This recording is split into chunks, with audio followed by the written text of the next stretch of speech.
Hello, my self Hitesh Kaushik और civil step के इस प्लेटफॉर्म पर मैं आप सभी लोगों का स्वागत करता हूं।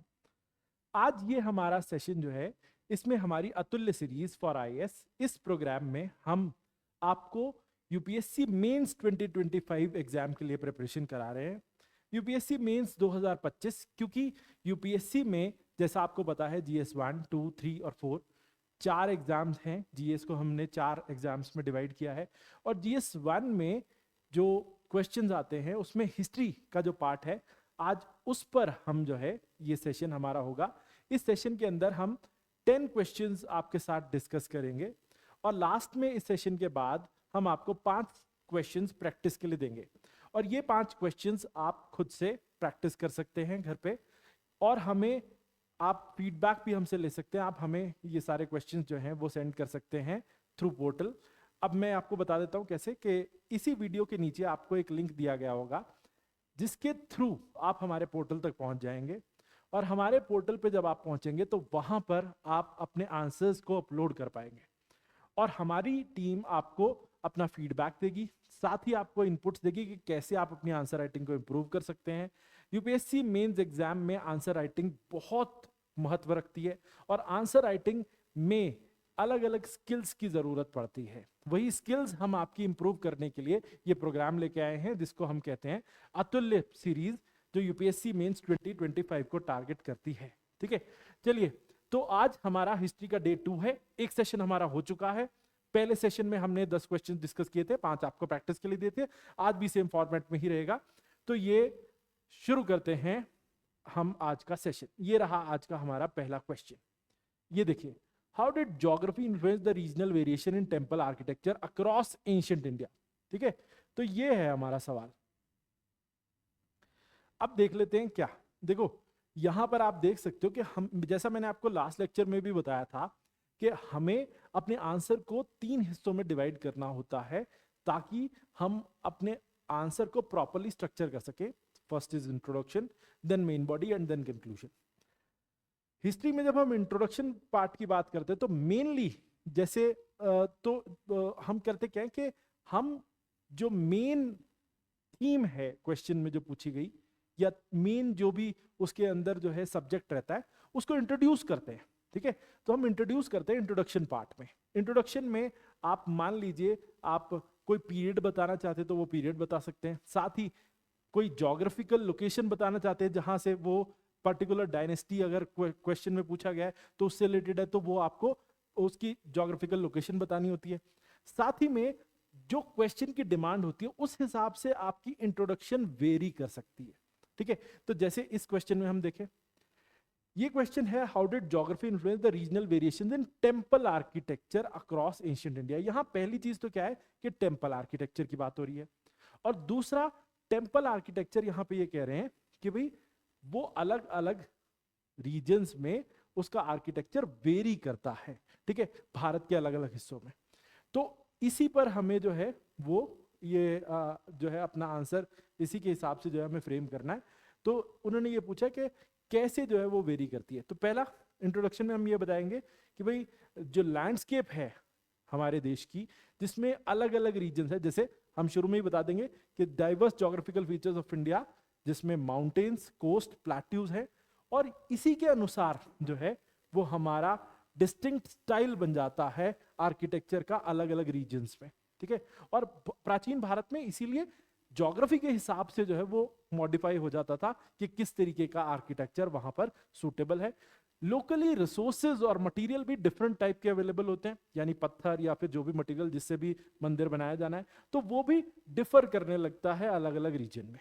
ठीक है, जहां चट्टानी इलाके आप समझ सकते हैं वहां पर रॉक कट टेम्पल्स बनाना आसान होगा ऑब्वियसली। ठीक है, और बाकी जगहों पर टेरेन के हिसाब से अलग अलग तरीके के जो है वो आर्किटेक्चर को हमने इस्तेमाल किया है। ठीक है, तो लैंडस्केप का बहुत बड़ा रोल है। तो यही थीम है हमारी, landscape shaped form and design of the temples. ठीक है, तो ये हमारी थीम है इसमें पहले इंट्रोडक्शन में। अब अगर आप ऐसा इंट्रोडक्शन नहीं करना चाहते तो दूसरा कर सकते हैं, जिसमें temple style Guru out of local geography and materials. मतलब इसमें आपने मटेरियल्स को की बात भी कर दी एडिशनली। ठीक है, तो जहां हमने सिर्फ उसमें लैंडस्केप की बात की थी, तो यहां पे हमने लोकल ज्योग्राफी और साथ में लोकल ज्योग्राफी मान लो लैंडस्केप से हम रिलेट कर सकते हैं, लेकिन मटेरियल साथ में हमने जो वहां नहीं जोड़ा था वो हमने यहाँ जोड़ दिया। ठीक है, तो इस तरीके से आप क्या कर सकते हैं कि टेम्पल आर्किटेक्चर जो है ना वो देश भर में यूनिफॉर्म नहीं था, हर जगह अलग अलग प्रकार का था, और रीजनल ज्योग्राफी पर वो डिपेंड करता है। ऑब्वियस है कि अलग अलग जगह जिस प्रकार की ज्योग्राफिकल लोकेशन होगी उस हिसाब से ही डिफरेंट मटेरियल्स वहां से आपको मिलेंगे, और उसी मटेरियल से लोकली फिर मंदिर बनाए जाते थे। ठीक है, तो इसमें क्लाइमेट का भी रोल रहता है, ठीक है, और बिल्डिंग मटेरियल का भी। चलो आगे देखते हैं। अब आ जाते हैं हम मेन बॉडी पर, main body section of the question. अब इसमें पहले मेन बॉडी में अब हम यहाँ पे ना डिफरेंट रीजन्स के बारे में देख लेते हैं कि जैसे नॉर्थ इंडिया में नगर स्टाइल ऑफ टेम्पल आर्किटेक्चर हमें देखने को मिलता है। ज्योग्राफी यहाँ पे कैसी है, फर्टाइल इंडो गंगेटिक रीजन है, मतलब अगर हम उत्तर भारत को देखते हैं तो इंडस और गंगा की नदियां और साथ ही उनकी सहायक नदियों का एक जाल पूरा फैला हुआ है। ठीक है, और उसी की वजह से इन प्लेन इलाकों में फ्री स्टैंडिंग टेम्पल्स जिनमें टॉल कर्विलिनियर शिखर होते हैं ऐसे हमें देखने को मिलते हैं, मतलब ऊंचे जो शिखर वाले स्ट्रक्चर्स जो हैं वो हमें देखने को मिलते हैं, जिनका जो टॉप स्ट्रक्चर है वो कर्व शेप लेता है टॉप की तरफ जाते हुए। ठीक है, और इनको थोड़ा ऊंचा बनाया जाता था ताकि दूर से ही लोग इन्हें देख सके, प्लेन इलाकों में उन्हें ऊंचा बनाया जाता था। जैसे देखिए माउंटेन्स में तो क्या करेंगे, हम ऊंची चोटी के ऊपर मंदिर को बना देंगे तो वहां से निचले इलाकों में सब जगह विजिबल होगा और हर कोई वहां पहुंच सकता था। लेकिन अगर हम आज वैसे बात करें प्लेन इलाकों में, तो प्लेन इलाकों में माउंट जो ऊपर का जो टॉप स्ट्रक्चर होगा मंदिर का उसको ऊंचा बनाना चाहिए ताकि दूर से लोग देख पाए, क्योंकि आप समझ सकते हैं आज तो आप किसी भी लोकेशन पे पहुंच जाएंगे जीपीएस लगा के, लेकिन उस समय ऐसा नहीं होता था। तब उस समय मंदिर के स्ट्रक्चर को ऊंचा बनाया जाता था ताकि दूर से भी श्रद्धालु वहां पहुंच जाए। ठीक है, मटीरियल, अब मटीरियल क्या यूज किया जाता था, मटीरियल सैंडस्टोन जो है वो ज्यादातर यूज किया गया है नॉर्थ इंडिया के नगर स्टाइल टेम्पल्स में। एग्जांपल कंडरिया महादेव टेम्पल है खजुराहो मध्य प्रदेश में, तो सैंडस्टोन यूज किया जाता था। क्लाइमेट ड्राई कंडीशंस भी है कुछ रीजन्स में, और इंट्रिकेट स्टोन कार्विंग्स यहां पर देखने को मिलती हैं, तो ये हमें दिखता है नगर शैली के मंदिरों में। अब देखते हैं आगे, दक्षिण भारत के मंदिरों को देख लेते हैं एक बार। ठीक है, अगर दक्षिण भारत के मंदिरों को हम देखते हैं तो दक्षिण भारत के मंदिरों को देखिए, geography mainly Deccan plateau and surroundings, जहां पर चट्टानें हमें मिलती हैं। ठीक है, और ग्रेनाइट रिच हिल्स बेसिकली आसपास हैं। तो मटेरियल क्या होगा ज्यादातर मंदिरों का, वो हार्ड ग्रेनाइट या लैटेराइट होगा। एग्जाम्पल जैसे बृहदेश्वर टेम्पल है तंजावुर का तमिलनाडु में, वो ग्रेनाइट से बना है, हार्ड ग्रेनाइट से। क्लाइमेट मॉनसूनल रेन्स रहती हैं, और क्योंकि मॉनसूनल रेन्स होती है तो इसीलिए ज्यादातर क्या किया जाता है इस इलाके में, टॉल गोपुरम्स बनाए जाते हैं, और ताकि जो हॉल हैं उनके अंदर लोग जो हैं वो खड़े होकर श्रद्धालु अपनी पूजा अर्चना कर सके। ठीक है, और एलिवेटेड प्लिंथ बनाए जाते हैं, तो ये दक्षिण भारत में हमें देखने को मिलता है। अब ईस्ट इंडिया में जाते हैं हम, ईस्ट इंडिया यानी कलिंगा, कलिंगा मतलब उड़ीसा। तो ज्योग्राफी, एक तो कलिंग उड़ीसा मतलब आप समझ सकते हैं कोस्टल रीजन। ठीक है, तो coastal planes of Orissa geography की ज्योग्राफिकल रीजन है। मटेरियल सॉफ्ट सैंडस्टोन पाया जाता है यहाँ पर, अगर हम देखें तो क्या पाया जाता है, सॉफ्ट सैंडस्टोन। ठीक है, और लेकिन इससे क्या होता है कि मूर्तियों को ज्यादा फाइन बनाया जा सकता है। हार्ड ग्रेनाइट जो है वो कोई भी शेप नहीं ले पाता, लेकिन सॉफ्ट जो सैंडस्टोन है वो आसानी से कोई भी शेप ले लेता है। ठीक है, सॉफ्ट सैंडस्टोन हार्ड सैंडस्टोन से भी अच्छा होता है और जल्दी से स्कल्पचरल फाइननेस अचीव की जा सकती है, मतलब बेहतर स्कल्पचर्स बनाए जा सकते हैं। एग्जाम्पल है sun temple of Konark, Konark का सूर्य मंदिर, जिसमें आप देखेंगे बहुत बारीकी से स्कल्पचर्स बनाए गए हैं, जो ये दिखाता है कि उस पत्थर से स्कल्पचर बनाना और उनके अंदर जो कर्व्स देना बहुत आसान हो जाता है। तो कोस्टल सेटिंग जो है बेसिकली टेम्पल की ओरिएंटेशन और ऑर्नामेंटेशन, जो उसके ऊपर सजावट सुंदरता है, उसको जो है वो डिफाइन करता है। ठीक है, चलो, यानी कि क्योंकि समुद्र के पास होने की वजह से जो हमें सैंडस्टोन मिलता है वो सॉफ्ट है, सॉफ्ट है, तो जब हम उसको मंदिर के ऊपर जो पत्थरों को जब इस्तेमाल करेंगे तो उसमें शेप्स देना आसान हो जाएगा ना, ऑब्वियस है, यही बात आपको आसानी से समझ आ गई है। नेक्स्ट, वेस्टर्न इंडिया में केव एंड डेजर्ट इन्फ्लुएंस, पश्चिमी भारत, राजस्थान, गुजरात के सूखे इलाके, महाराष्ट्र के इलाके, यहाँ पर रॉकी हिल्स ऑफ महाराष्ट्र अगर हम ये देखें तो led to rock cut cave temples. अब चट्टानी इलाके हैं महाराष्ट्र के, वेस्टर्न घाट वाले, तो वहां पर हमें क्या देखने को मिलता है, तो वहां पर हमें रॉक कट केव टेम्पल देखने को मिलते हैं, जैसे कैलाश टेम्पल ऑफ एलोरा। एलोरा का ये मंदिर जो है ये भारत में एक पत्थर का बना हुआ सबसे बड़ा मंदिर है। और राजस्थान के सूखे इलाकों में यहाँ पर led to compact structures with intricate exteriors, ये देखने को मिलता है। तो अगर हम वेस्टर्न इंडिया में देखते हैं तो वेस्टर्न इंडिया को भी हम डिवाइड कर सकते हैं वैसे, एक तो dry regions of Rajasthan and Gujarat, and उसके अलावा महाराष्ट्र के जो हिस्से हैं हम उसमें देखें तो महाराष्ट्र में हमें देखने को मिलेगा क्या कि वेस्टर्न घाट्स के चट्टानी इलाके, तो वहां पर रॉक कट केव टेम्पल बनाए जा सकते हैं, तो ऐसे ही एलोरा के टेम्पल्स वहां बने हुए हैं। और राजस्थान में compact structures with intricate exteriors. ठीक है, अब कंक्लूजन देखें। ऑब्वियसली ज्योग्राफी जो थी ना, ये इसने बहुत बड़ा डिफाइनिंग रोल प्ले किया है आर्किटेक्चरल फाउंडेशन के लिए। तो वही सेम चीज, तो रीजनल ज्योग्राफी जो है उसकी वजह से स्टाइल जो है वो बनता है किसी भी रीजन का ऑफ आर्किटेक्चर। स्ट्रक्चर जो है वो भी डिपेंड करता है किस पे, ज्योग्राफी पे। साथ ही मटेरियल भी उस ज्योग्राफिकल लोकेशन में अलग अलग जगहों पे अलग ज्योग्राफिकल लोकेशन में डिफरेंट होते हैं, और जिसकी वजह से हिंदुस्तान में हमें बड़ी आर्किटेक्चरल डाइवर्सिटी देखने को मिलती है। तो this could be your first conclusion. और दूसरा सेम इसी लाइन ऑफ थॉट पे आप लैंडस्केप और इकोलॉजी को भी यहाँ पर जो है वो इसमें इंटीग्रेट कर सकते हैं। ठीक है, अपने कंक्लूजन में। Next question is discuss the key features of early Vedic culture and examine its influence on later Hindu religious and social practices. अब देखो यहाँ पे क्या है कि discuss the key features of early Vedic culture. Early Vedic, later Vedic, ये दो डिफरेंट फेजेस है, पहले तो आपको ये क्लियर कर लेना होगा अपने दिमाग में। वैदिक पीरियड में भी ऑल्दो चाहे आप उसमें सोसाइटी को देख लें, उस समय की जो मान्यताओं को देख लें, उस समय के बिलीफ्स को देख लें, सब जो है ना वो डिफरेंट है अर्ली वैदिक और लेटर वैदिक का।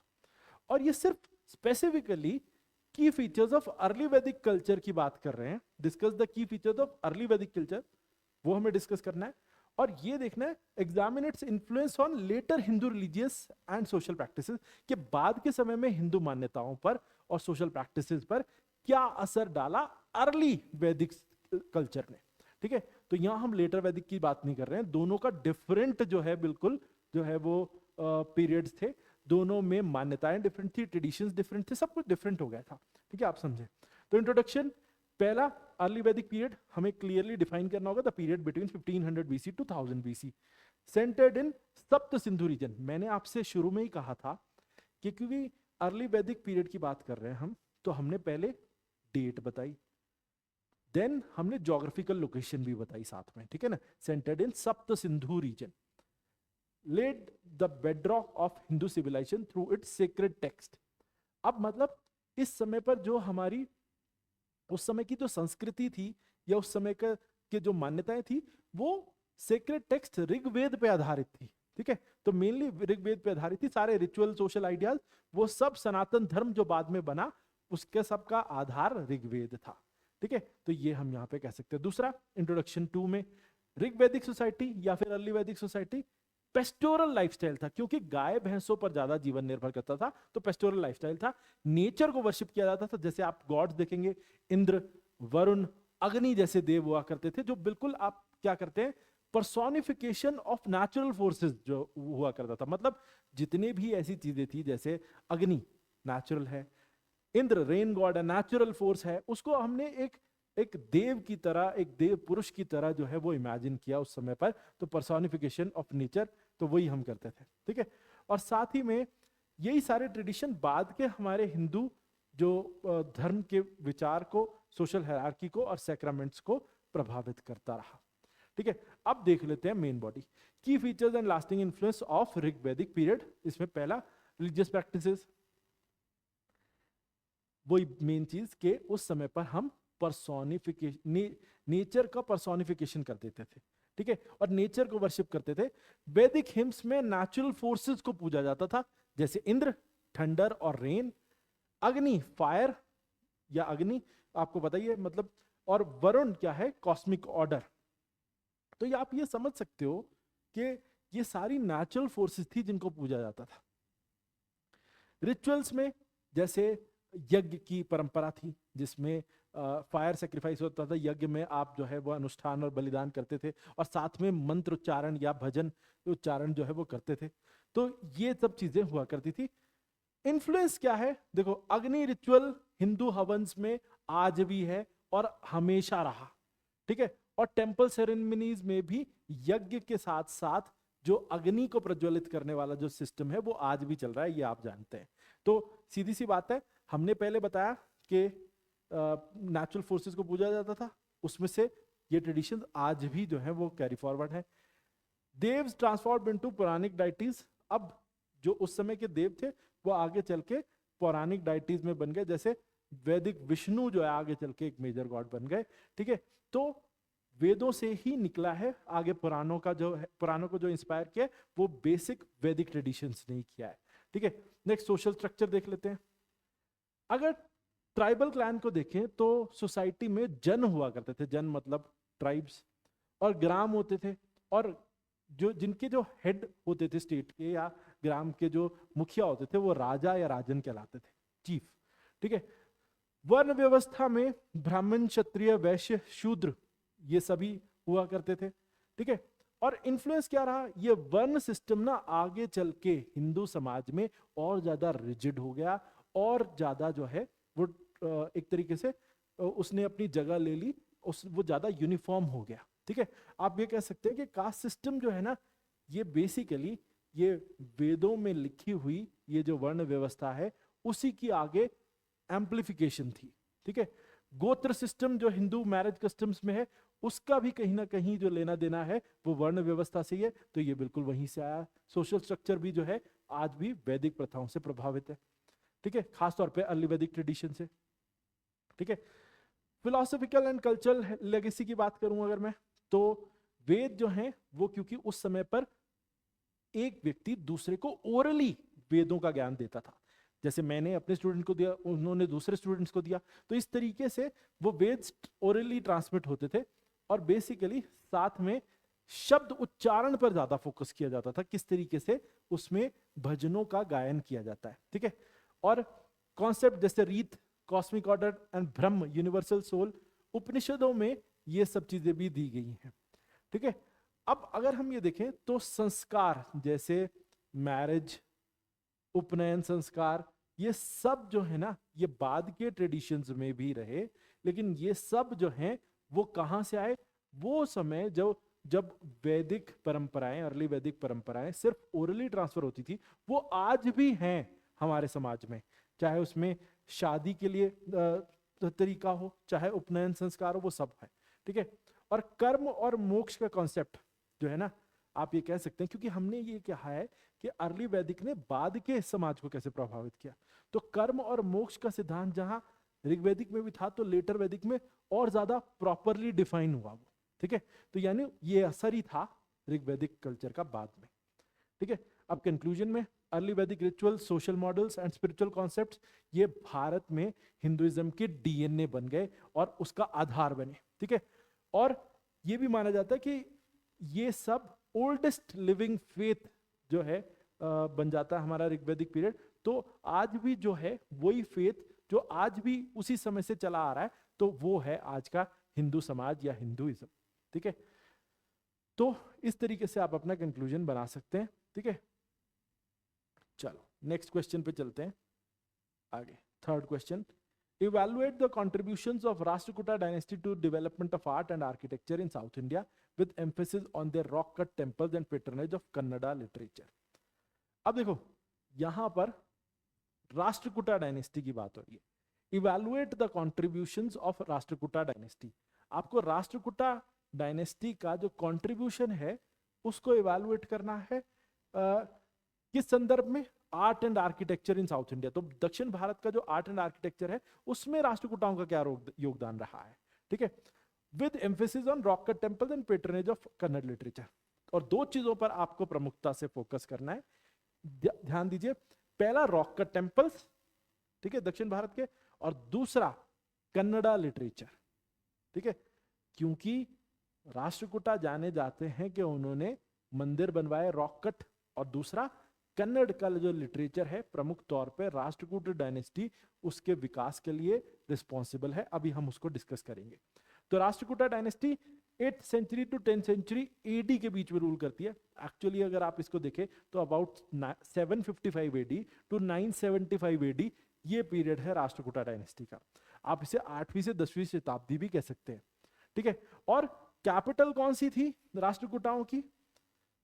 उनकी कैपिटल थी मान्यखेट, ठीक है। तो ये ध्यान रखना, मान्यखेट उनकी कैपिटल थी। तो राष्ट्रकूटाज इस पीरियड में रूल करते थे और मान्यखेट जो उनकी कैपिटल है वहां से रूल करते थे, ठीक है, कैपिटल थी जो उनकी, ठीक है। और उन्होंने क्या किया, उन्होंने कल्चर्स को मिक्स कर दिया। जैसे इसकी शुरुआत कभी की थी चालुक्य ऑफ बादामी ने, जिन्होंने नॉर्थ इंडियन और साउथ इंडियन ट्रेडिशंस को मिक्स किया था, नगर द्रविडियन शैली को, और राष्ट्रकूटा ने उसको आगे बढ़ाया, ठीक है। नॉर्थ इंडियन और साउथ इंडियन जो स्टाइल्स थे उनको मिक्स किया, ठीक है। और डेक्कन का कल्चरल लैंडस्केप बदल के रख दिया, ठीक है। मॉन्यूमेंटल रॉक कट आर्किटेक्चर बनाया उन्होंने, और कन्नड़ लिटरेचर में तो उनका काफी बड़ा योगदान रहा ही। तो ये आपका इंट्रोडक्शन है। इसमें आपने पहले आपने उनका टाइम पीरियड डिस्कस कर लिया, फिर दूसरा आपने डिस्कस कर लिया उनका रीजन मान्यखेट, उनकी कैपिटल बता दी, ठीक है। And they were ruling in Deccan region, ये बता दिया, ठीक है। रीजन भी बता दिया, कैपिटल भी बता दी। साथ ही में आप उनकी वही दो चीजें जो क्वेश्चन में बोली हैं, एक उनका contribution towards rock cut architecture one, and दूसरा their contribution towards Kannada literature, वो हो गया आपका इसमें, ठीक है। तो बहुत सारे क्यूज तो आप किससे ले सकते हैं, वो आप बहुत सारे क्यूज तो क्वेश्चन से ही ले सकते हैं, ठीक है। दूसरा pioneering patterns of Deccan heritage, ठीक है। अब दूसरे इंट्रोडक्शन में ना आप ये कह सकते हैं कि जो इंजीनियरिंग यूज की गई मंदिर निर्माण में डेक्कन में, उसमें उसको फॉर्म करने में, उसको बनाने में राष्ट्रकूटाज का एक बहुत बड़ा रोल था, ठीक है। अब देख लेते हैं main body Rashtrakuta contributions, mainly हमने यही हेडिंग दिया है। और अब इसमें सबसे पहले आर्किटेक्चर में क्या कॉन्ट्रीब्यूशन था, आर्किटेक्चरल मार्वल्स, वो देख लेते हैं। रॉक कट टेम्पल अपने सबसे पीक हासिल करते हैं, रीच देयर जेनिथ। जैसे एलोरा केव्स में जो कैलाश टेम्पल है या कैलाशनाथ टेम्पल है, ये दुनिया का सबसे बड़ा मोनोलिथिक टेम्पल है। आप देखेंगे तो एक पूरी चट्टान को काट के उस मंदिर को बनाया गया है, और उसके अंदर कोई और स्टोन या कोई और चीज यूज नहीं की गई है, एक ही चट्टान को काट के पूरा इतना बड़ा मंदिर बना दिया गया। हिंदुस्तान का सबसे बड़ा मंदिर है जो एक ही पत्थर से काट के बनाया गया है, ठीक है। तो एक वॉल्केनिक रॉक से बनाया गया है, और रामायण के सीन्स उसके वॉल पैनल्स पर बहुत ज्यादा डिपिक्ट किए गए हैं, रामायण के, महाभारत के। और इसमें एक द्रविडियन शिखर है, जो टॉप स्ट्रक्चर है वो द्रविडियन स्टाइल है, और कुछ नगर एलिमेंट्स भी है। तो यानी कि ये एक मिक्स स्टाइल में बना हुआ मंदिर है, और ये राष्ट्रकूटा इंजीनियरिंग स्टाइल को भी जो है वो शोकेस करता है। तो ये दिखाता है कितने जीनियस स्कल्पटर्स थे उनके, और कितने जीनियस आर्किटेक्ट्स थे जिन्होंने इस तरीके का एक नगीना बना डाला, ठीक है। तो ये राष्ट्रकूटास का सबसे बड़ा contribution Kailashnath temple of Ellora है, ठीक है। उसके अलावा जैन आर्टिस्टिक पैटर्नेज अगर हम देखें, एलोरा केव नंबर 30 to 34 जो इंद्र सभा ग्रुप है, उसमें जैन तीर्थंकरों के स्कल्पचर्स हैं, वो भी किसके द्वारा बनाए गए, राष्ट्रकूटा वंश के द्वारा बनाए गए। Ornate pillars, lotus ceiling, serenic iconography. अब देखो बेसिकली उसके अंदर ज्यादातर जो पिलर्स हैं वो बहुत ऐसे चिकने बनाए गए हैं, और उनको क्या किया गया कि बेसिकली उन्होंने पत्थर की कटाई इस तरीके से की है कि वो बहुत ज्यादा स्मूथ उनके फीचर्स बनाए गए, और कमल का डिजाइन सीलिंग में बनाया गया है। और जो देखने को, जो अगर देखें जो मूर्तियां हैं, आइकन्स है उसमें, वो अपने आप में बहुत ब्यूटीफुल हैं। तो ये जैन आर्टिस्टिक पैटर्नेज भी उनकी देखने को मिलती है, ठीक है, एलोरा केव्स 30 to 34 में। साथ ही में स्ट्रक्चरल, अब सिर्फ रॉक कट टेम्पल्स ही नहीं बनाए उन्होंने, स्ट्रक्चरल टेम्पल्स भी बनाए। जैसे नरेगल टेम्पल है कर्नाटका का, ये द्रविडियन शैली में बना हुआ है, ठीक है। तो ये भी उनके द्वारा बनाया गया। तो ये दिखाता है कि कितने डिफरेंट टाइप्स के टेम्पल्स उन्होंने बनवाए, ठीक है। और लिटरेरी एस्पेक्ट पे आ जाते हैं। अब हमने उनका जो आर्किटेक्चर था वो तो देख लिया, अब आ जाते हैं लिटरेरी एस्पेक्ट पे। एक राजा हुए राष्ट्रकूटा वंश में, राजा थे अमोघ वर्षा 814 to 878। उन्होंने खुद एक किताब लिख डाली, कविराज मार्ग। ठीक है, ये कन्नड़ भाषा का पहला जो है वो पोएटिक गाइड माना जाता है। ठीक है, सबसे बड़ा काव्य ग्रंथ माना जाता है, और कविराज मार्ग खुद राजा अमोघ वर्षा ने लिखा था। और उन्होंने कई सारे लिटरेरी स्टाइल्स बना डाले, साथ ही में कन्नड़ लिटरेचर को और ज्यादा रिच बनाने में उनकी बहुत बड़ी भूमिका थी। ठीक है, अब और भी उनके अलावा भी बहुत सारे, जैसे इसी राजा अमोघ वर्षा के समय पे पाम्पा जैसे राइटर हुए जिन्होंने आदि पुराण लिखी, ये जैन एपिक माना जाता है। साथ ही उन्होंने विक्रम अर्जुन विजय भी लिखी। देखो ये क्या है विक्रम अर्जुन विजय, एक्चुअली ये महाभारत का कन्नड़ वर्जन है, इसे पाम्पा भारत भी कहते हैं। ठीक है, तो ये भी उनके समय में लिखा गया राष्ट्रकूटा रूलर्स में। पोन्ना ने शांति पुराण लिखा, और कन्नड़ लिटरेचर जो है वो आप ये कह सकते हैं कि ये अपनी पीक हासिल करता है इस समय पर, राष्ट्रकूटास के समय पर। ठीक है, तो ये उनके कॉन्ट्रीब्यूशंस थे लिटरेचर में।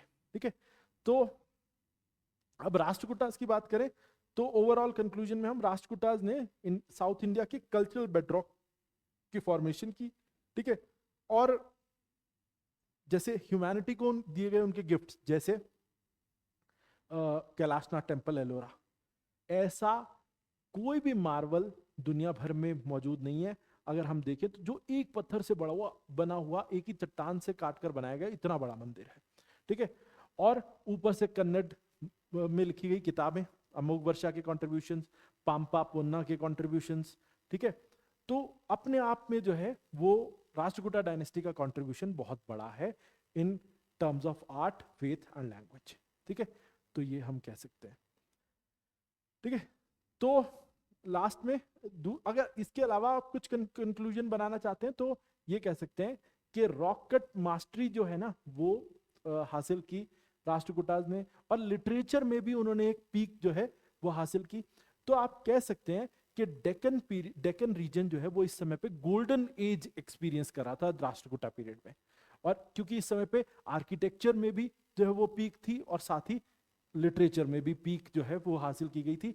ऑल्दो इसमें जो उनसे पहले वाली डायनेस्टीज चालुक्याज और बादामी, और उनके बाद होयसालास का भी डेक्कन के जो आर्किटेक्चरल और लिटरेरी एस्पेक्ट में उनका भी कंट्रीब्यूशन रहा, लेकिन राष्ट्रकूटास जो है उनका कंट्रीब्यूशन काफी बड़ा था। अगर इन तीनों को देखा जाए तो they all together form the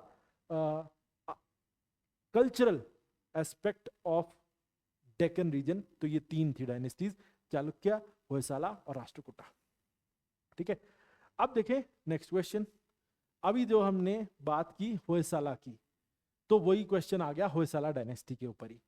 assess the role of Hoysala dynasty in shaping South Indian art and culture, particularly through their distinctive temple architecture and contributions to dance and literature.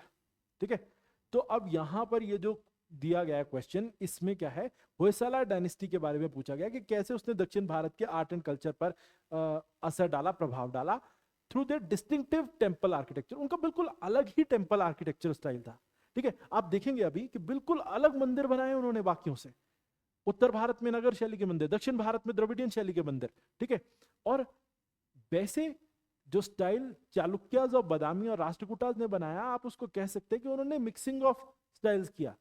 ठीक है, अब इन्होंने मिक्सिंग तो किया ही किया होयसालास ने, लेकिन एक अपना यूनिक स्टाइल भी बना डाला उसमें। ठीक है, तो यानी कि इन्होंने वेसार स्टाइल को भी एक लेवल आगे लेकर चले गए। वेसार स्टाइल जो मिक्स स्टाइल है उसको भी एक लेवल आगे लेकर चले गए। अभी हम बात करेंगे उसकी। तो introduction, stone poetry of the Deccan. Hoysala 10th से 14th सेंचुरी एडी के बीच में उन्होंने कर्नाटका में रूल किया। मॉडर्न डे साउथ इंडिया के टेम्पल आर्किटेक्चर को उन्होंने कुछ नायाब चीजें दी, जैसे स्टार शेप्ड श्राइन्स। मतलब उन्होंने मंदिरों का निर्माण, जो ग्राउंड बेस जो बेसिकली मंदिर का था, उन्होंने उसको स्टार शेप में बनाया। ठीक है, और इंट्रिकेट कार्विंग्स, जो सुंदर उन्होंने जो है मूर्ति कला उसके ऊपर बनाई है मंदिरों पर। साथ ही कन्नड़ लिटरेचर में और क्लासिकल डांस में उनका जो योगदान है वो अभूतपूर्व है। ठीक है, तो इस तरीके से आप इंट्रोडक्शन कर सकते हैं। ठीक है, अब इसकी मेन बॉडी को देख लेते हैं। मेन बॉडी, सबसे पहले वही फीचर। ठीक है, होयसाला कंट्रीब्यूशन में सबसे पहला क्या है, star shape design. Stellate plan बोलते हैं इसको। तो स्टार शेप ग्राउंड प्लान जो उन्होंने बनाया उसके एग्जाम्पल हैं, मतलब उन्होंने ऐसे मंदिर बनाए जिसमें जमीन पर अगर आप देखेंगे तो जैसे स्टार शेप में जो है वो मंदिर को पूरा बनाया गया है। और एग्जाम्पल है Channakeshwar temple of Belur and Hoysaleswara temple of Halebidu Karnataka. ठीक है, तो ये दो मंदिर हैं जो इसी स्टाइल में स्टार शेप ग्राउंड प्लान पे बने हुए हैं, और दोनों थोड़ा सा उठकर जो है एक रेस प्लेटफॉर्म पे बने हुए हैं, जागती जिसे कहते हैं, और कॉम्प्लेक्स स्टार लेआउट है। जो अलग अलग श्राइन्स है वो एक सेंट्रल हॉल के अराउंड स्टार के जो अलग अलग जो स्पोक्स होते हैं उसमें जो है वो अरेंज्ड है। ठीक है, चलो ये हो गया। उसके अलावा स्कल्पचरल एक्स्ट्रावेगेंजा आप ये कह सकते हैं, यानी कि मूर्ति कला भी उसमें बहुत अच्छे से दिखाई गई है। वॉल्स में देवताओं को, डांसर्स को, एनिमल्स को, डेली लाइफ सबको पोर्ट्रेल किया गया है। और बेलूर के ब्रैकेट फिगर जिसमें मडनिकाज है, और हालेबीडु की 240 मीटर ऊंची एक नैरेटिव पैनल है जिसमें एपिक्स यानी कई सारे ग्रंथ रामायण भारत और महाभारत के सीन्स को भी डिपिक्ट किया गया है। ठीक है, उसके अलावा मटेरियल इनोवेशन में देखें, जो मटेरियल जो उन्होंने यूज किया है वो है क्लोरेटिक सोपस्टोन है। चिकना सैंडस्टोन जो होता है उसे सोपस्टोन कहते हैं, तो वो यूज किया गया है, क्लोरेटिक स्कीज्ड उसे कहा जाता है। ठीक है, तो जैसे अगर आप देखें ना तो गांधार स्कल्पचर आर्ट है, गांधार के स्कल्पचर आर्ट में स्कीज्ड यूज होता है, ग्रे या ब्लूइश ग्रे सैंडस्टोन। अब यहां पर जो सोपस्टोन है बेसिकली ये भी एक सैंडस्टोन का ही प्रकार है जो क्लोरेटिक स्कीज्ड कहलाता है। ठीक है, चलो भाई इसमें क्या होता है कि ये पत्थर अपनी ग्लॉसी फिनिश के लिए जाना जाता है और बारीकी से इसमें अलग अलग शेप्स बनाए जा सकते हैं। आप समझो ना, सोपस्टोन अगर कह रहे हैं तो सोप जो होता है ना वो जल्दी से कोई भी शेप ले लेता है जनरली, तो ये सोपस्टोन कह रहे हैं तो इसीलिए नाम दिया है क्योंकि वो जल्दी से शेप ले लेता है कोई भी। ठीक है, next cultural contributions, Kannada literature patronage.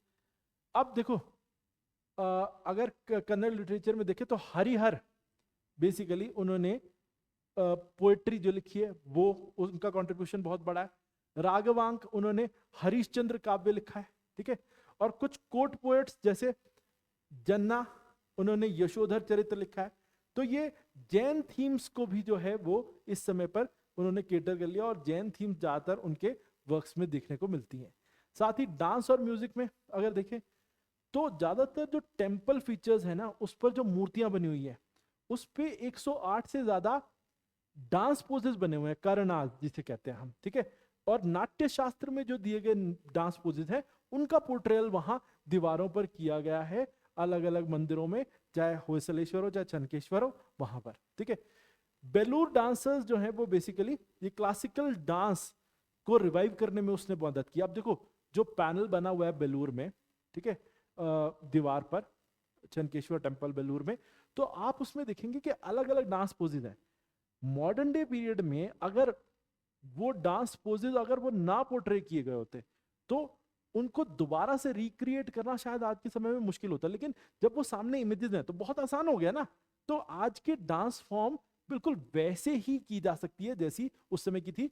उन स्कल्पचर्स ने उसमें बहुत बड़ा रोल प्ले किया है। ठीक है, साथ ही अब आ जाते हैं कंक्लूजन पे। तो इटर्नल स्टोन नैरेटिव्स, तो होयसलास ने पत्थर को कॉस्मिक पोएट्री में बदल दिया।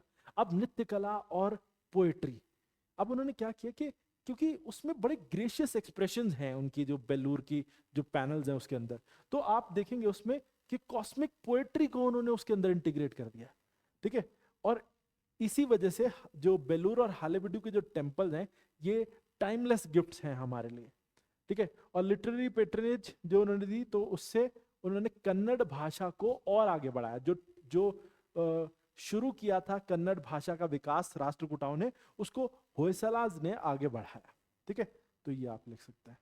ठीक है, और वही है, जैसे हम देखो एक चीज है, जैसे मैंने बताया, या तो आप पर्टिकुलर डायनेस्टी के बारे में कंक्लूजन में दे सकते हैं कि उन्होंने क्या क्या किया, आप समझ करते हैं, या फिर आप ये कह सकते हैं कि उन्होंने कैसे बाद के किसी डायनेस्टी को या किसी कल्चर को प्रभावित किया। तो जैसे दूसरे वाले में हम क्या करते हैं, दूसरे वाले में हमने कहा कि विजयनगर और मॉडर्न डे कर्नाटका का जो कल्चरल एथोस है वो बहुत ज्यादा प्रभावित हुआ किससे, होयसलास से। तो हमने फ्यूचर इंपैक्ट बता दिया।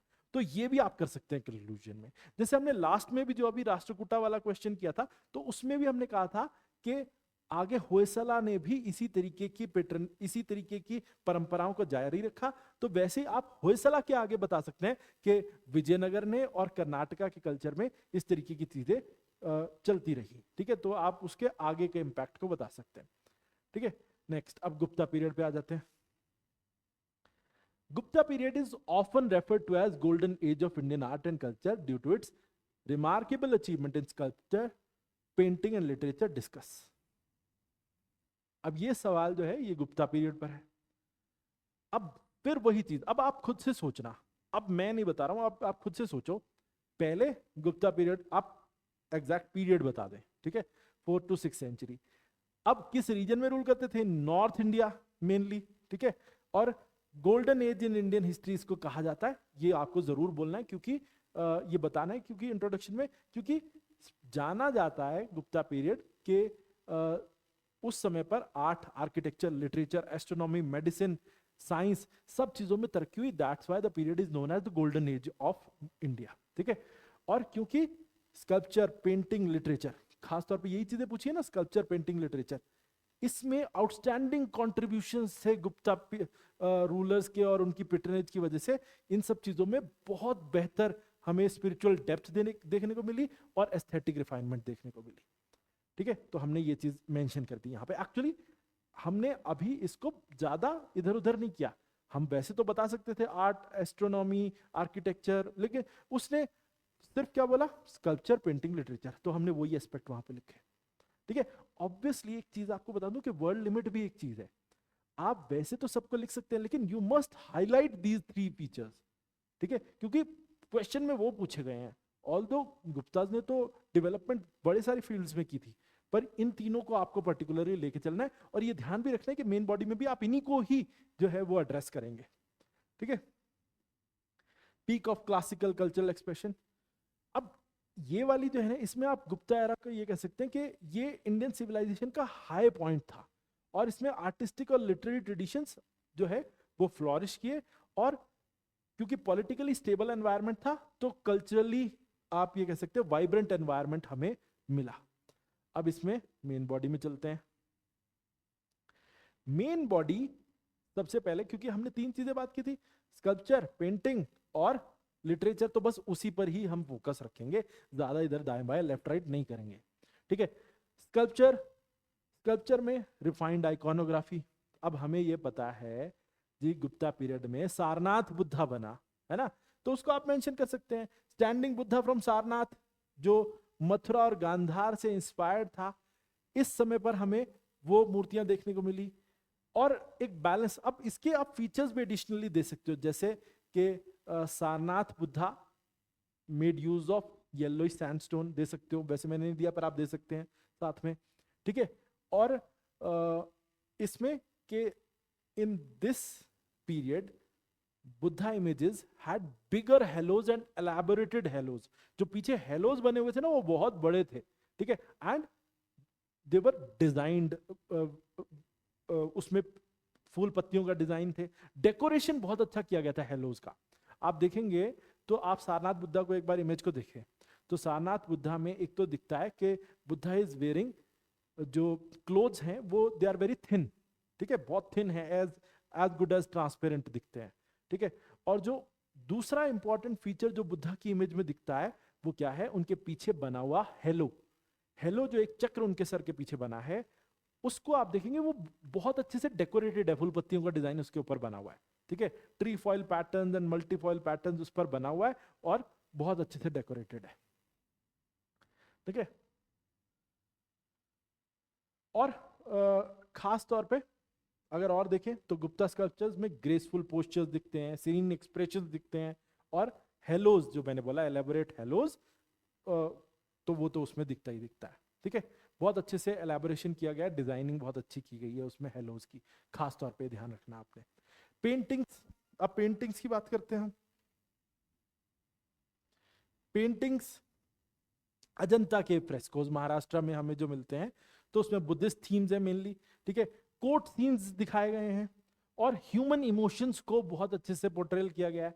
नेचुरल डाइज का यूज किया, जैसे हमने उसमें बताया था ना मैंने आपको कि आप येलो सैंडस्टोन बता दे, सारनाथ बुद्धा में यूज किया गया, तो इसमें नेचुरल डाइज पेंटिंग मटेरियल की तरह यूज किया गया है। शेडिंग टेक्निक का बहुत अच्छे से इस्तेमाल किया गया अजंता पेंटिंग्स में, और फ्लूइड लाइंस का।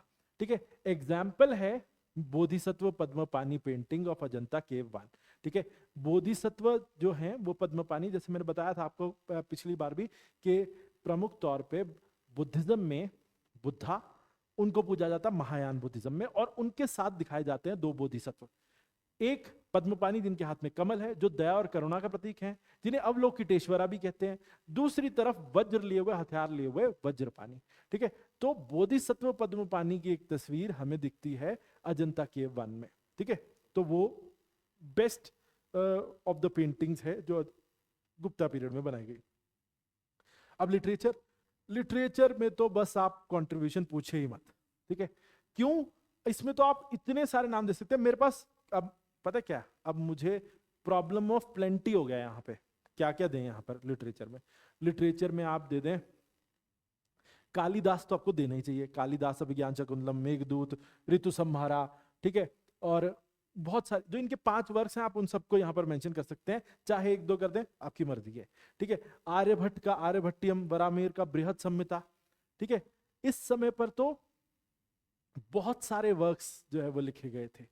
ठीक है, इसमें अमर कोश हो गई, अमर सिंह की लिखी गई जो एक डिक्शनरी है, वो आप लिख सकते थे लिटरेचर में। साथ ही आप इसमें मृच्छकटिका शूद्राका की वो लिख सकते थे। गुप्ता पीरियड में तो लिटरेचर में इतना कुछ लिखा गया, शायद सबसे ज्यादा अगर गुप्ताज ने किसी पे काम किया था तो वो लिटरेचर पे ही था। तो इसमें प्रॉब्लम ऑफ टू मेनी हो जाएगा, आप जो मर्जी जो चाहें वो चीजें यहाँ पर लिटरेचर वाले एस्पेक्ट में दे सकते हैं। ठीक है, अब कंक्लूजन में Gupta period truly deserve the title golden age. Simply क्यों? क्योंकि उनका कंट्रीब्यूशन आर्टिस्टिक और लिटरेरी हेरिटेज में जो रहा, उसकी वजह से उसे ट्रूली गोल्डन एज कहा जा सकता है। दूसरा, ठीक है, या फिर आप इंपैक्ट दे सकते हैं कि क्या लेगेसी रही गुप्ता जो स्कल्पचर आप कह लें, गुप्ता पेंटिंग्स और गुप्ता लिटरेचर ने बाद के समय में जो है वो भारतीय कल्चर को या कल्चरल एथोस को प्रभावित किया, वो आप लिख सकते हैं। और दशकों तक और शताब्दियों तक जो है वो परंपराएं चलती रही और आज भी चल रही हैं, तो आप ये कह सकते हैं। ठीक है, पहले 5 क्वेश्चन हमने कर लिए थे फर्स्ट पार्ट में, अब ये 6th क्वेश्चन है। Examine the contribution of Jainism to the development of art and architecture in ancient India. ठीक है, तो कंट्रीब्यूशन ऑफ जैनिज्म पूछा है to the art and architecture in ancient India.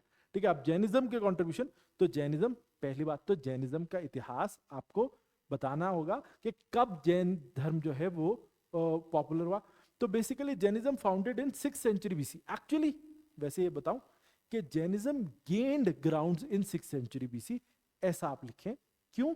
क्योंकि actually Jainism is based on Tirthankar tradition. Tirthankar tradition started from Rigveda, ठीक है, जिसमें ऋषभनाथ का नाम मेंशन है। ऑल्दो लेकिन Jainism as religion became popular in 6th century BC, this is right. From Mahavira itself वो popular हुआ और लोगों में फैला और रिलीजन की तरह वो तभी बना। तो इसीलिए जैनिज्म अगर हम बोल रहे हैं तो then it is okay, but Jain traditions started from Rigvedic period, जब ऋषभनाथ हुआ करते थे। ठीक है, and it greatly influenced Indian art and architecture. Its doctrines of non-violence, renunciation, and spiritual discipline inspired distinctive religious monuments and artistic themes. अब हम कह सकते हैं, देखो, अहिंसा जैनिज्म के बिल्कुल बेसिक गाइडलाइंस में है। साथ ही रिनंसिएशन, कि आप अपने सभी चीजों को त्याग दें, संसार का जो मटेरियलिस्टिक मोह है वो आपको त्याग देना चाहिए, वो रिनंसिएशन, ये भी प्रीच किया जाता है जैनिज्म के द्वारा। और स्पिरिचुअल डिसिप्लिन, कि आपको आध्यात्मिक तौर पर बिल्कुल सधे हुए रहना है, वो भी इसमें जो है एक चीज जो है बहुत मेन डॉक्ट्रिन्स में है जैनिज्म के। ठीक है, और इसकी वजह से जो मॉन्यूमेंट्स बनाए गए इस समय पे, आप ये कह सकते हैं मूर्तियां या फिर इमारतें, उसमें भी जो है वो ये सभी चीजें जो हैं, जो मेन फीचर्स हैं जैनिज्म के, वो दिखते हैं। ठीक है, और आर्टिस्टिक थीम्स में भी दिखते हैं। ठीक है, अब एक तो आपने ये इस तरीके का इंट्रोडक्शन कर लिया। ठीक है, और दूसरा, Jain philosophy give rise to visually rich sacred tradition.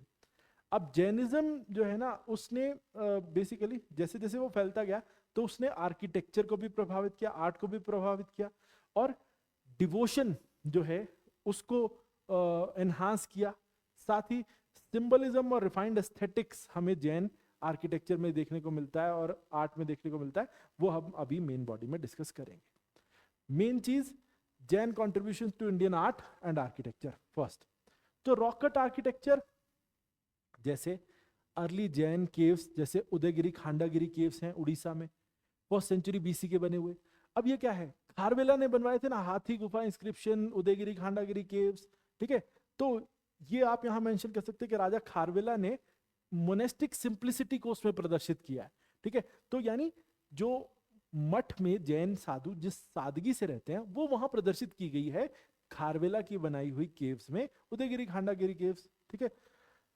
और वहां पे प्रेयर हॉल्स हैं, स्मॉल सेल्स हैं जिसमें मॉन्क्स रहते थे, और इंस्क्रिप्शंस हैं जो जैन धर्म से जुड़े हुए। तो ये मेन कंट्रीब्यूशन है रॉक कट आर्किटेक्चर और अर्ली श्राइन्स जो हमें मिलते हैं उदयगिरी खांडागिरी केव्स उड़ीसा में। उसके अलावा डेवलपमेंट ऑफ स्ट्रक्चरल टेम्पल्स। अब देखो ये तो रॉक कट केव्स है ना जो आपको मिलते हैं उदयगिरी खांडागिरी केव्स में। अब उसके अलावा स्ट्रक्चरल जो पत्थर या चट्टानों को एक के ऊपर एक रख के बनाए जाते हैं। तो जैन टेम्पल्स में रीजनल स्टाइल्स, जैसे, क्योंकि एक चीज और है, हमने ये भी पता है कि चंद्रगुप्त मौर्य के समय में जैन धर्म के साधु, क्योंकि पाटलिपुत्र और राजगीर रीजन, मगध रीजन में, मेनली मगध की जो कैपिटल रीजन्स थे उनमें बहुत क्राइसिस हो गया था, शायद बारिश ना पड़ने की वजह से और क्रॉप फेलियर की वजह से। तब जैन साधुओं ने डिसीजन लिया कि वो डिफरेंट डायरेक्शन में चले जाएंगे। एक ग्रुप चला गया कर्नाटका, वहां जाके बस गया, और दूसरा ग्रुप चला गया राजस्थान गुजरात, तो वो वहां जाके बस गया। तो इसीलिए आप ये देखते हैं कि राजस्थान में दिलवाड़ा टेम्पल्स जैन ट्रेडिशन के, ठीक है। माउंट आबू में 11वीं से 13वीं शताब्दी में बने, ये अपने मार्बल कार्विंग, क्योंकि मार्बल लोकली अवेलेबल मटेरियल था राजस्थान का, आज भी है, देश भर में वहीं से आता है। तो मार्बल कार्विंग्स और सीलिंग्स जो है वो आपको देखने को मिलेंगी कहां पर, राजस्थान में, ठीक है। आइकोनोग्राफी एंड स्कल्पचर, ज्यादातर आप किस तरीके की मूर्तियां देखेंगे जैन स्कल्पचर्स में, तीर्थंकरों की मूर्तियां, 24 तीर्थंकरों की परंपरा है जैसे जैन परंपरा में। तो या तो उन्हें मेडिटेट करते हुए या फिर स्टैंडिंग पोजीशन में दिखाया जाता है, ठीक है। जैसे एग्जांपल गोमटेश्वरा बाहुबली टेम्पल, श्रवण बेलगोला कर्नाटका में, एक अपने आप में एक आइकॉनिक फिगर है, ठीक है, जिसकी हाइट 57 फीट है, ठीक है, और 10वीं शताब्दी में बनी थी कर्नाटका में ये, ठीक है। तो महाबली जो या बाहुबली जो स्टैचू है गोमटेश्वरा में, तो उसको आप यहां पर मेंशन कर सकते हैं। तो ये जैन आइकोनोग्राफी का बेस्ट स्पेसिमन है क्योंकि, ठीक है। Next, pattern and regional styles. अब एक चीज है, आज भी आप ये जानते होंगे कि जैन कम्युनिटी जो है ना, Jain community, they are community of merchants and traders. Jain परंपरा में जैन गिल्ड्स और वेल्दी मर्चेंट्स ने टेम्पल बिल्डिंग को स्पॉन्सर किया था, specially Chalukyan period, Rashtrakuta period और होयसाला पीरियड में। और इसीलिए जैन आर्किटेक्चरल एलिमेंट्स जो है ना वो रीजनल फीचर्स के साथ मर्ज होते हुए दिखते हैं। और खास तौर पे कर्नाटका में जो पिलर स्टाइल डेवलप हुआ वो भी उस समय इसीलिए होता है क्योंकि बहुत रिच पैटर्नेज उसको मिला था, ठीक है। Next, influence on paintings and manuscript art. Jain text जैसे कल्पसूत्र, अब इसके अंदर ना मिनिएचर पेंटिंग्स देखने को मिलती हैं कल्पसूत्र के अंदर, भद्रबाहु का लिखा हुआ है ये कल्पसूत्र, ठीक है। तो बेसिकली तो इसके अंदर मिनिएचर पेंटिंग्स, क्योंकि उसके जो वर्जन बाद में लिखे गए 11वीं शताब्दी में, तो उसमें मिनिएचर पेंटिंग्स हमें देखने को मिलती हैं उससे प्रभावित। और ये पेंटिंग्स डिवोशन भी शो करती हैं, इसमें कहानियों का चित्रण भी, नैरेटिव स्टाइल भी, और कलर्स का यूज भी वाइब्रेंट है, ठीक है। तो ये सब जैन धर्म का प्रभाव है अलग अलग जो है ट्रेडिशंस पे, जिसमें हमने बात कर ली पहले कि रॉक कट टेम्पल्स भी उन्होंने बनाए, स्ट्रक्चरल टेम्पल्स भी बनवाए, ठीक है। और फिर मूर्ति कला में हमें पता है श्रवण बेलगोला का मेन स्टैचू, गोमटेश्वरा का। साथ ही आप ये कह सकते हैं कि जैन पेट्रनेज की वजह से रीजनल स्टाइल का इंटीग्रेशन भी हो गया आर्ट में और आर्किटेक्चर में। और साथ ही मेनली कर्नाटका का, जहां पर भद्रबाहु के नेतृत्व में एक ग्रुप चला गया था चंद्रगुप्त मौर्य के समय में, ठीक है। तो मेनली अगर आप जैन परंपरा को देखेंगे तो Jain traditions are stronger in Karnataka and Gujarat Rajasthan. तो वहीं मिलेंगे आपको सारे जो भी आपको एग्जाम्पल्स मिलेंगे, इधर इन कर्नाटका और इन गुजरात राजस्थान। ठीक है, और थीम तो जैनिज्म का फोकस रहा प्योरिटी एंड डिवोशन पे, और जैनिज्म का जो ये स्पिरिचुअल आइडियाज थे तो वही उनके आर्किटेक्चर में भी झलकते हैं, सादगी झलकती है, सिमेट्री और रिस्ट्रेंट के लिमिटेड चीजों को ही वो शो करते हैं, बाकी सारी मल्टीपल एस्पेक्ट्स नहीं, क्योंकि जैन धर्म के जो है वो जो आयाम है वो बहुत लिमिटेड है और उन्हीं तक वो सीमित रहते हैं, चाहे अपने आर्ट हो चाहे आर्किटेक्चर हो, सब में। ठीक है, चलो अगले क्वेश्चन को देख लेते हैं। ओह, ये तो मेरा फेवरेट क्वेश्चन है, एक बार देखें इसको। Evaluate the significance of Sangam literature in understanding the political, social and economic life of ancient Tamilakam. अब देखें, एक चीज देख लो यहां पर, पहला इंट्रोडक्शन जो है हम इसमें Sangam literature as a mirror of early literary society, इस थीम पर बना लेते हैं। देखो क्या है कि संगम लिटरेचर, पहले तो आप इसमें पीरियड बता दें, 300 बीसी टू 300 एडी, ये वो पीरियड है जिसमें संगम पीरियड एग्जिस्ट करता था। और संगम पीरियड, ये जो यहाँ पे आप ये भी बता सकते हैं, तो Sangam is known as Muchangam in South India, और ये बेसिकली नाम, the name is derived from the Sangam period, जिसमें हम करते क्या थे कि वहां पर जैसे सेंसर बोर्ड्स हैं, इस तरीके से जो है वो सेंसर्स आयोजित किए जाते थे जो उस समय के लिटरेरी टेक्स्ट का गहन अध्ययन करते थे और उसे फिर मान्यता देते थे। जो अच्छे टेक्स्ट थे उन्हें मान्यता देते थे, और जो जो ऐसी किताबें थी जो सही नहीं थी उनको डिस्कार्ड कर दिया जाता था। ठीक है, तो संगम लिटरेचर 300 बीसी से 300 एडी के बीच में या सी के बीच में बनाया गया, और ये हमें दक्षिण भारत के इतिहास को समझने में बहुत बड़ी मदद करता है। ठीक है, और संगम असेंबलीज, वही जो असेंबलीज जहां पर वो सेंसर की तरह जो उन्होंने काम किया, तो वो हमें तमिल सोसाइटी के बारे में बहुत जानकारी देती है। वहां पर जो अप्रूव किए गए जो भी टेक्स्ट, जो किताबें, वो हमें उस समय के पॉलिटिकल एनवायरनमेंट के बारे में, political governance, socio economic structure के बारे में, कल्चरल एथोस के बारे में बहुत सारी जानकारी दे देते हैं।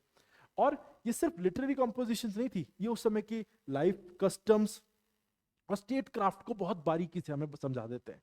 ठीक है, नेक्स्ट आगे। अब देखो, एक तो हमने ये इंट्रोडक्शन कर लिया, दूसरा historical significance of literary tradition. Sangam literature जो है उसने हमें तमिल सोसाइटी, तमिल लाइफस्टाइल, सब चीजों को समझने में मदद की। हम शुरू यहां इस तरीके से कर रहे हैं। ठीक है, अब हमारे पास ज्यादा आर्कियोलॉजिकल इंस्क्रिप्शंस नहीं है उस पीरियड के। ठीक है, हमारे पास उसके अलावा और दूसरे इंस्क्रिप्शंस भी नहीं है। ठीक है, तो फिर भी लेकिन ये लिटरेचर हमें उस समय की बहुत जानकारी दे देता है। तो it is acting as the only source for recreating the history of South India. ये भी आपको ध्यान देना होगा। तो ये वाला एस्पेक्ट आप यहां दे सकते हैं कि लिटरेचर जो बाकी जगहों पर लिटरेचर के साथ दूसरे सोर्सेज भी हमें मदद करते हैं, यहां पर literature is taking a lead, और वो बाकी सोर्सेज से ज्यादा बेहतर हमें दक्षिण भारत के इतिहास को समझने में मदद कर रहा है, खासतौर पे तमिल कल्चर को, तमिलकम कल्चर को। और इसमें अग्रेरियन सोसाइटीज के बारे में भी बताया गया कि किस तरीके से अलग अलग रीजन में खेती होती थी, जहाँ पे सूखे इलाके थे वहां पे किस तरीके का जो है वो इकोनॉमिक लाइफ थी, तो वो सब भी बताया गया है। तो उन्होंने उसमें जैसे बताया गया कि डिफरेंट टाइप ऑफ लैंड्स भी इवन जो है वो तमिल लिटरेचर में बताया गया, संगम लिटरेचर में, और जेंडर रिलेशंस भी बताया गया, हीरोइज्म और सिटी प्लानिंग को भी इवन उनके अंदर पोर्ट्रे किया गया। तो अब देख लेते हैं एक एक करके। Understanding the ancient Tamilakam through Sangam literature. पहले तो हम संगम लिटरेचर की जब हम बात करें तो पहले Sangam literature consist of what, वो तो बता दें सबसे पहले। तो Sangam assemblies and literary contribution, तो 3 संगम आयोजित हुए थे। First Sangam at Madurai, second at Kapadapuram and third again at Madurai. ठीक है, और ये जो 3 संगम आयोजित हुए, यहाँ पर संगम सेंसर बोर्ड्स वर एस्टैब्लिश्ड, जिन्होंने जो जितने भी उस समय लिटरेरी वर्क्स थे उनको सेंसर किया, जो अच्छे थे उन्हें जो है मान्यता दी और बाकियों को डिस्कार्ड किया। इसमें दूसरे संगम से हमें किताब मिली थी तोलकप्पियम, फिर तीसरे संगम से एटिटोगई, पट्टू पट्टू, पथीन किल के नक्कू जैसी बुक्स मिली। ठीक है, और साथ ही 2 बड़े ग्रंथ शिल्पादिकर्म और मणिमेखलाई। ठीक है, तो these were all literary works we got. पहले संगम से हमें कोई बुक नहीं मिली थी, दूसरे संगम से मिली टोलकप्पियम, तीसरे संगम से सारी किताबें मिली हैं, ज्यादातर जो जो हमारे पास मोस्ट टेक्स्ट सर्वाइविंग है, जैसे ये हमने यहाँ पे लिखा है, तो वो तीसरे संगम का है। चाहे वो एटुटेगई हो, चाहे वो पत्तू पट्टू हो, चाहे पथीन किलकिनक हो, या फिर दोनों एपिक शिल्पादिगरम और मणिमेकलई हो। ठीक है, अब नेक्स्ट पॉलिटिकल स्ट्रक्चर और वॉरफेयर। हमें उस समय की ये जानकारी मिलती है कि उस समय 3 जो है बड़ी डायनेस्टीज दक्षिण भारत में, एक्सट्रीम साउथ इंडिया में रूल करती थी, और वो थे चोला, चेरा, पांड्या। ठीक है, और गवर्नेंस में लोकल चीफ्टेंस, विलियर्स का भी रोल था, काउंसिल्स का भी रोल था, और लिटरेचर जो बेसिकली उसके आधार पर, मतलब लिटरेचर में जो रूल रेगुलेशन लिखे होते थे, उनका भी गवर्नेंस में बहुत बड़ा रोल था। Kings were praised not only for conquest but for generosity. Basically ये हमें ये दिखाता है कि उस समय की लाइफ में जो किंग्स थे वो सिर्फ अपने कॉन्क्वेस्ट की वजह से उनको प्रेज नहीं किया जाता था कि जो उन्होंने बड़े बड़े कॉन्क्वेस्ट किए, उनको उनकी दयालुता के लिए और उनकी जनरॉसिटी के लिए भी जो है वो प्रेज किया गया है संगम तमिल टेक्स्ट के अंदर। एग्जाम्पल, पुरनरूरु जो एक ग्रंथ है, उसके अंदर बैटल्स का जिक्र है, वॉर एथिक्स का और रूलर्स बेनेवलेंस का, कि अगर कोई व्यक्ति जंग जीत ले, युद्ध जीत ले, तो उसके बाद उसे हारे हुए व्यक्तियों के साथ किस तरीके से दया से पेश आना है, वो सब भी इसके अंदर दिखता है हमें। तो ये दिखाता है कि उस समय की सोच कैसी थी, जो उसके बारे में एक इंसाइट दे देता है हमें। Social organisation and cultural norms, society, इसमें अरसार जो है वो रूलिंग क्लास थी, विललार एग्रीकल्चरलिस्ट थे। ठीक है, तो आर्टिसंस और लोअर सेक्शंस, तो ये सोसाइटी के स्ट्रक्चर को दिखा देता है। ठीक है, और महिलाओं को, जैसे अवैयार जो हैं जैसी महिलाएं, वो लिटरेरी कॉन्ट्रीब्यूशंस में भी थी, मतलब संगम टेक्स्ट में उनके कई सारी जो हैं वो कॉम्पोजिशंस को भी शामिल किया गया। तो ये ऐसी, और नाचे लैयार भी एक और जो महिला थी जिनका बहुत बड़ा कॉन्ट्रीब्यूशन था, तो ये भी आप यहाँ मेंशन कर सकते हैं। यानी कि women had good respect in the society and they could achieve the highest ranks also, तो ये भी यहाँ पर है, हमें देखने को मिलता। ठीक है, अक्कनूरू जो है एक ग्रंथ है, उसके अंदर रिलेशनशिप, जेंडर, कास्ट और इमोशंस के बारे में बताया गया है। तो ठीक है, तो ये सब जो है ये उस समय की हमें सोसाइटी और कल्चरल नॉर्म्स के बारे में बताता है। Economic life, agriculture, pearl fishing, salt production, weaving, salt trade, ये सब की ऑक्यूपेशन थे। इवन तमिल सोसाइटी या Tamil region had links with Europeans also, Rome, और खास तौर पे हमारे ईस्ट में साउथ ईस्ट एशिया के साथ भी उनके ट्रेड लिंक्स थे। ठीक है, इवन उरयूर में बनने वाला कॉटन दुनिया भर में फेमस था। ठीक है, और Madurai Kanchi details markets, goods and trade practices, तो ये भी हमें पता चलता है कि मदुरई कांची में लिखा है कि मार्केट्स भी बहुत अच्छी थी वहां पर, उसके बारे में डिटेल दिया गया है, और क्या क्या सामान जो है वो विदेशों में जाता था, और ट्रेड प्रैक्टिसेस कैसी थी उसके बारे में मेंशन मिलता है। ठीक है, तो कंक्लूजन में संगम टेक्स्ट हमें कंप्लीट पिक्चर दे देता है तमिलकम सोसाइटी का। हमें दूसरे सोर्सेज की जरूरत नहीं, ये इतना बेटर तरीके से जो एक्सप्लेनेशन करता है उस समय के समाज का, पॉलिटिकल लाइफ का। तो उस समय की सोशल क्लासिफिकेशन, मॉरल वैल्यूज सब जो है उसमें डिपिक्ट कर दी जाती है। पॉलिटिकल जो लाइफ थी या पॉलिटिकल जो उस समय की लाइफस्टाइल था, वो सब पूरा इसके अंदर जो है वो हम बता सकते हैं इसके जरिए। ठीक है, तो ये आप जो है अपने कंक्लूजन में लिख सकते हैं। ठीक है, चलो नेक्स्ट पे आते हैं।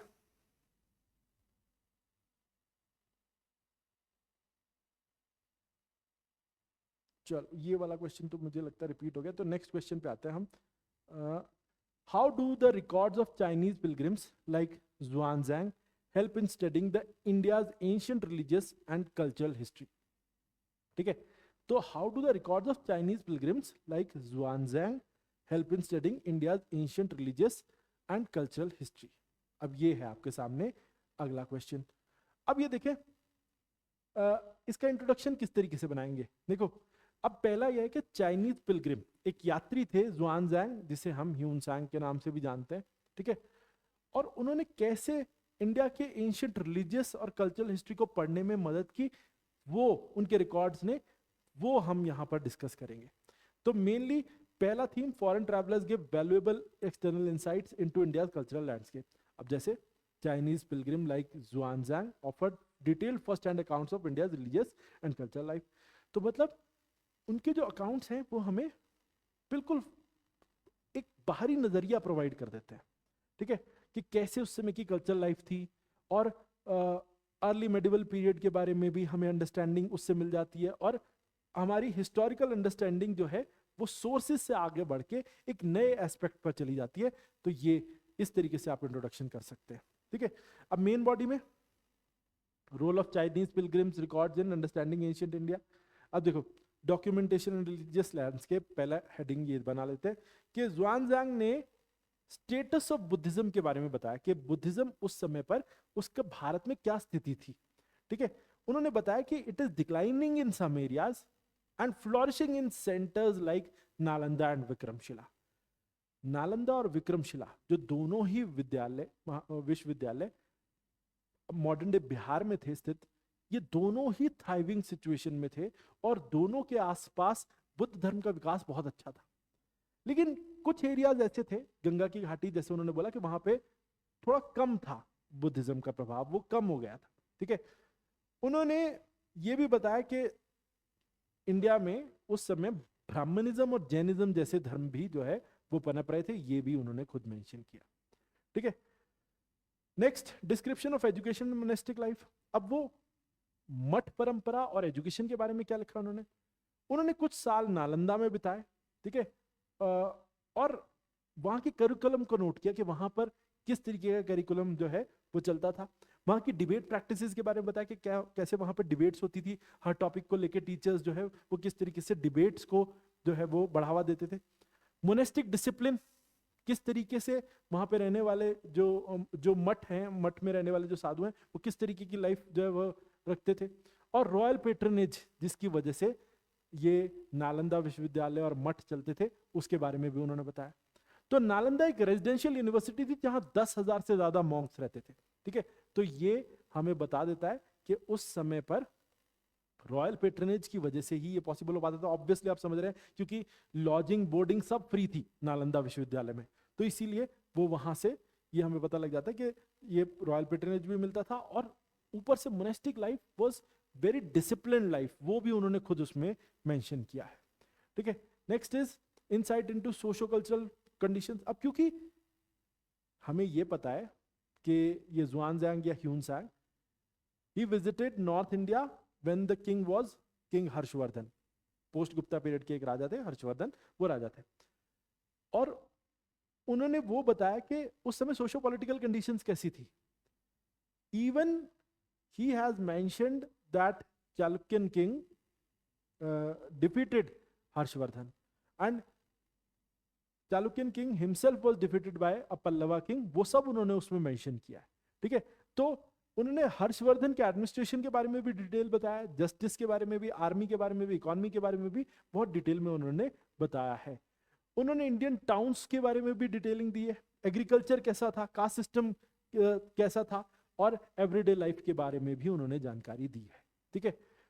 तो पॉलिटिकल और सोशल दोनों कंडीशंस उन्होंने उस समय बताई हैं। आर्किटेक्चरल कल्चरल डिस्क्रिप्शन भी उन्होंने किया है। उन्होंने स्तूपास की डिटेल्स बताए हैं कि स्तूप जैसे इमारतें किस तरीके से बनी थी भारत में, या कि क्या उनका आर्किटेक्चरल डिजाइन था। टेम्पल्स और विहार के बारे में भी डिस्कस किया है, ठीक है। और इससे क्या है, हिस्टोरियंस को बहुत मदद मिलती है पुराने रिकॉर्ड्स को जो है वो रीलिव करने में, और पुरानी चीजों को एक तरीके से नए सांचे में ढालने में, ठीक है। तो उन्होंने क्या किया कि एंशिएंट पिलग्रिमेज रूट्स को भी उन्होंने मार्क कर दिया, उससे जो उन्होंने अपने अकाउंट्स में दिया, जिससे हमें ये पता चल जाता है कि उस समय के धार्मिक जो है वो प्लेसेस थी जहां जहां उन्होंने वो मार्क किया है। और सीक्रेट ज्योग्राफी को भी उन्होंने हाईलाइट किया है। ऊपर से एक और एडिशनल चीज कि वो डिफरेंट कल्चर के साथ, खासतौर पे चाइनीज कल्चर के साथ, अपने कल्चर को, जैसे इंडियन कल्चर को और चाइनीज कल्चर को, वो वहां पे कंपैरिजन भी करते हैं। और खास तौर पे कई शहरों का, जैसे पाटलिपुत्र जैसे शहर का, और मथुरा जैसे शहर, जैसे पहले फाहिन ने भी उनके बारे में कहा था, तो इन्होंने भी वैसे उनके बारे में कहा, ठीक है। तो इन्होंने क्या किया कि ये जो है कंपैरिजन भी चाइनीज कल्चर के साथ, चाइनीज सिटीज के साथ, वो भी उन्होंने जो है वो पोर्ट्रेल किया। तो इससे क्या होता है कि उनके अकाउंट्स ना हमें बहुत सारी वेरिफिकेशन भी दे देते हैं दूसरे सोर्सेज से जो हमें इंफॉर्मेशन मिलती है उसकी। और साथ ही में एक कंपैरेटिव एनालिसिस करने में मदद करते हैं चाइनीज कल्चर और इंडियन कल्चर में, ठीक है। तो इससे हमें और ज्यादा रिलायबिलिटी मिलती है उनके सोर्स की वजह से, तो ये हम कह सकते हैं। कंक्लूजन में, Xuanzang records strengthen India's historical memory. तो ज़ुआनज़ांग के जो रिकॉर्ड्स हैं वो हमारी हिस्टोरिकल मेमोरी को और स्ट्रेंथन करते हैं और एक रेयर एक्सटर्नल व्यू देते हैं, क्योंकि पहले तो हम सिर्फ भारतीय समाज के नजरिए से ही चीजों को समझ रहे थे, लेकिन इसने हमें एक आउटसाइड नैरेटिव दे दिया और किस तरीके का गवर्नेंस था, क्या उसमें खामियां थी या क्या जो उसके पॉजिटिव साइड थे, वो सब समझने में उन्होंने मदद की, ठीक है। और next question, evaluate why the artistic achievement of Chola bronze sculptures are considered unparalleled in later periods of Indian art, ठीक है। अब ये जो आप ये देख रहे हैं क्वेश्चन कि evaluate why the artistic achievements of Chola bronze sculptures are considered unparalleled in later periods of Indian art। देखो यहाँ पे आप ये देख लें कि जो चोला डायनेस्टी है जो 9th से 13th सेंचुरी के बीच में रही, तो उसने बहुत सारे ब्रॉन्ज के स्कल्पचर्स बनाए, ठीक है। तो आर्टिस्टिक अचीवमेंट ऑफ चोला ब्रॉन्जेस पर ही यहां हमें बात करनी है कि चोला डायनेस्टी ने जो ब्रॉन्ज की जो स्कल्पचर बनाए थे उसकी अचीवमेंट्स क्या थी और कैसे वो इंडियन आर्ट में अनपैरेलल्ड है, उसके बराबर का योगदान या उसके जैसा योगदान और किसी डायनेस्टी का नहीं है या और किसी फेज में इस तरीके की जो है वो आर्ट नहीं निर्मित हुई। ये आपको यहां डिस्कस करना है या उसके ऊपर इवैल्यूएशन करना है, ठीक है। कि क्या, देखो आपको यहां पे देना होगा कि इसके पैरेलल अगर कोई और आर्ट थी तो आपको बताना है, अगर नहीं थी तो how it was better than other arts वो भी आपको बताना है, ठीक है। चोला डायनेस्टी 9th से 13th सेंचुरी एडी के बीच में रही और उन्होंने ब्रॉन्ज के स्कल्पचर्स बनाए जो आज भी अनमैच्ड हैं इंडियन आर्ट में due to their technical brilliance, spiritual depth and aesthetic perfection. तो बेसिकली जिस टेक्निकल ब्रिलियंस के साथ उनको बनाया गया, स्पिरिचुअल डेप्थ आप देखेंगे जैसे चोला ब्रॉन्जेस में जैसे नटराज इमेज है, जैसे शिव और पार्वती मिलन का जो अर्धनारीश्वर इमेज है वो देख लें आप। तो ये सारे जो है ना इमेजेस, इनमें स्पिरिचुअल डेप्थ अपनी पीक पे है, ठीक है। और एस्थेटिक परफेक्शन दिखता है, बिल्कुल उनको बिल्कुल एस्थेटिकली बिल्कुल परफेक्शन के साथ बनाया गया है। और they were created for temple procession, मतलब मंदिरों में रखने के लिए उनको बनाया गया था। और मेटलर्जी को दिखाता है कि कितनी बेहतर मेटलर्जी थी उस समय की, और डिवोशनल आर्टिस्ट्री दिखाता है मेडिवल इंडिया की, ठीक है। अब ये देखें तो ये आप एक तरीके से इंट्रोडक्शन बना सकते थे जिसमें आपने पीरियड भी दिया और एक्चुअली आपने ब्रॉन्ज स्कल्पचर आर्ट के बारे में बताया कि उसमें क्या क्या एस्पेक्ट थे, ठीक है। दूसरा यहाँ पे enduring legacy of Chola bronzes in Indian cultural history. अब इस तरीके के इंट्रोडक्शन में आप क्या कर सकते हैं कि इसमें कि ये भी इंडियन आर्ट में एक तरीके की गोल्डन एज थी, क्राफ्टमैनशिप जहां अपने पीक पे थी, साथ ही रिलीजियस डिवोशन को भी इसके अंदर जो है वो दिखाया गया है, साथ ही स्पिरिचुअलिटी को भी शोकेस किया गया है, और साथ ही दे आर टाइमलेस मास्टरपीसेस जो आज भी बनाना जो है वो आप ये सोच लीजिए कि आज के समय में भी मॉडर्न टेक्निक से भी उसको बनाना एक मुश्किल कार्य है। तो आप ये समझ लीजिए टाइमलेस मास्टरपीस है वो, ठीक है। Why Chola bronzes remain unparalleled? अब इसके पीछे रीजन समझ लेते हैं। देखो टेक्निकल मास्टरी और मेटलर्जिकल इनोवेशन उन्होंने जो किया वो है सबसे पहले, क्योंकि जो टेक्निक यूज की गई थी वो थी लॉस्ट वैक्स टेक्निक या सिरेपिडू टेक्निक जिसे हम बोलते हैं, ठीक है। तो लॉस्ट वैक्स कास्टिंग टेक्निक। अब इसको सिरेपिडू टेक्निक जो हम इसे कहते हैं, इसमें होता क्या है, देखो हॉलो स्ट्रक्चर बनाया जाता है। मतलब आप ये कह लें कि नॉर्मली करते क्या है, एक मोम से एक इमेज बनाई जाती है वैक्स से, उसके ऊपर मोल्टन और ठंडा मेटल जो है वो पोर किया जाता है और उसकी शेप दे दी जाती है, किसकी, वो अंदर जो वैक्स से आपने बनाया उसकी। अब वो जो बाहर उसके पूरा बना दिया जाता है और बाद में धीरे धीरे जब वो उसके बाहर सॉलिडिफाई हो जाता है तब आप उसको हीट करते हैं और उसमें कुछ आप गैप्स छोड़ देते हैं। आप हीट करेंगे जैसे ही उस मेटल को, ब्रॉन्ज को, ठीक है, जो अलॉय है बेसिकली, तो उसके अंदर जो वैक्स है वो पिघलना शुरू हो जाएगा और जो गैप्स आपने छोड़े होंगे उसमें से सारा वैक्स बाहर आ जाएगा। ये टेक्निक बहुत अच्छी टेक्निक थी जिससे, क्योंकि जो वैक्स है उस पे शेप्स बनाना, कर्व्स बनाना बहुत आसान है। उसके ऊपर अगर आप मोल्टन मेटल जो है वो ठंडा अगर आप उस पे पोर करते हैं तो वो आसानी से उसकी शेप ले लेगा, और बाद में अंदर से वैक्स को पिघला के निकाल लें। लॉस्ट वैक्स टेक्निक ये बहुत अच्छे से काम करेगी, और इससे क्या होगा कि बहुत बिल्कुल नेचुरलिस्टिक कर्व्स बनाना पॉसिबल हो पाएगा, जो स्टोन में या दूसरे स्कल्पचर में पॉसिबल नहीं होता है। ठीक है, और light weight, durable, long lasting जो स्कल्पचर ये बन पाए। ठीक है, तो एग्जाम्पल जैसे इसका क्या है, आइकॉनिक नटराज टेम्पल है, डांसिंग शिवा जो टेम्पल है, इसमें फ्लॉलेस सिमेट्री और बैलेंस दिखाई देता है। उसकी डिटेलिंग, खास तौर पे उनकी जटाएं बिल्कुल अलग अलग दिखती हैं। ठीक है, Nataraja figure is standing on a dwarf, एक ड्वार्फ के ऊपर जो है वो नटराज शिव जो है वो नृत्य कर रहे हैं। उनके आसपास जो फ्लेम्स हैं वो एंडलेस साइकिल ऑफ टाइम को दिखाती हैं, तो वो सब कुछ। ठीक है, साथ ही एस्थेटिक एंड स्पिरिचुअल एक्सप्रेशन। अब देखो, जैसे Ardhanarishvara, half male half female figure है शिवा का, तो इसमें मूवमेंट को भी दिखाया गया है और साथ ही डिविनिटी को भी दिखाया गया है।